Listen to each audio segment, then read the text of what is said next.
Thanks, Megan. So I thought about, wearing my Wonder Woman costume today, but I decided to spare everyone of an 8 months pregnant person wearing spandex. So we're going to talk about how to wear the hats that you wear and the tips to master being the jack of all trades. If you're like me and you work for a small to mid-sized association, you probably do everything, if not probably about 75 to 80% of these. So how does one possibly tackle everything and still be able to eat, sleep, and do other things and have a life? So in terms of reporting and answering to your upper management, you have to move mountains yesterday. You have to talk about tactics and strategies and monitoring and reporting and planning and budgeting. And especially when you're managing staff, how does one possibly tackle everything? And on paper, I have just one boss, but really, at any given time, I can report to 10 different people. At some times, I feel like I'm a clown orchestrating a circus act. So the way that I like to approach things is by igniting my inner superhero. And I wanted to share a little bit about these three superheroes, Captain America, Thor, and our favorite, Superman, by being versatile, taking control, and showing absolutely no fear, even if you want to bang your head against a wall. So in terms of being versatile, obviously you want to use your resources. You may not be the subject matter expert at your association, but you want to use all the resources that are available to you and not suck the well dry with just one person. Obviously, if you ask that one person, to do everything that you need, you're going to suck the well dry, and they are not going to want to help you anymore, and they may not be able to answer to you whenever you need them to. Obviously, tackle high priority items first. Let's go back to fourth grade homework. If you do the hardest thing first and you save the easiest things till last, you make your life a whole lot easier. And then you don't find yourself in the office until 8 o'clock at night surrounded by empty Chinese takeout cartons.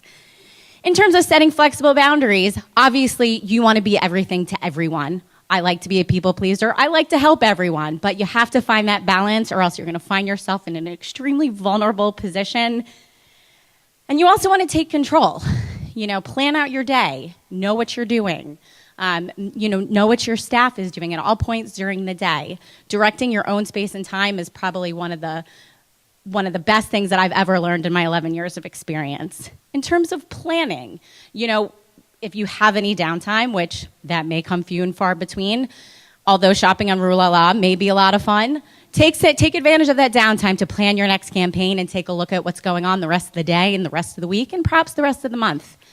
Create a dashboard, whether it's a Google document or a Microsoft Word document or an Excel document. Just know what you're looking at all points during the day. My CEO likes to pop in, every once in a while and say, "What are you working on?" And you don't want to say, "Oh, I was reading the New York Post." No good. You are the expert in terms of marketing, and although you may be taking instruction from, program directors and program managers, you don't want them to direct you. You want to direct them.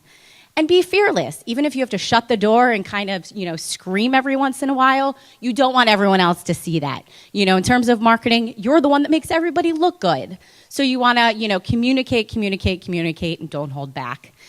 I work with a bunch of engineers at SEPA, and if I asked them what the difference between marketing and marketing communications was, they would have absolutely no idea. So marketing 1, them 0. And just make sure that you're keeping up with all the trends and techniques that are going on. There's always something new. Also, in my 11 years of experience, I've learned that not everybody knows what you're doing all day. So you want to communicate, take advantage of brown bags, take advantage of staff emails, as well as staff meetings. And in terms of communicating to upper management, don't go through your VP or the head of your department. Pop into a management meeting, say, "Hey, this is what's going on, and this is how we've worked cross-functionally, and these are the great things that my staff is doing." You can do it all, and you can do it well. And I've been doing the same thing and working for small associations for many, many years, and I've gotten promotions as well as very high praise in my performance evaluations. And you can do the juggling act. You just need to know how to do it. And if all else fails, think of your favorite superhero and get it through the day. And if that's what you need to channel to do your job, then I suggest doing that. So if you have any questions, feel free to contact me.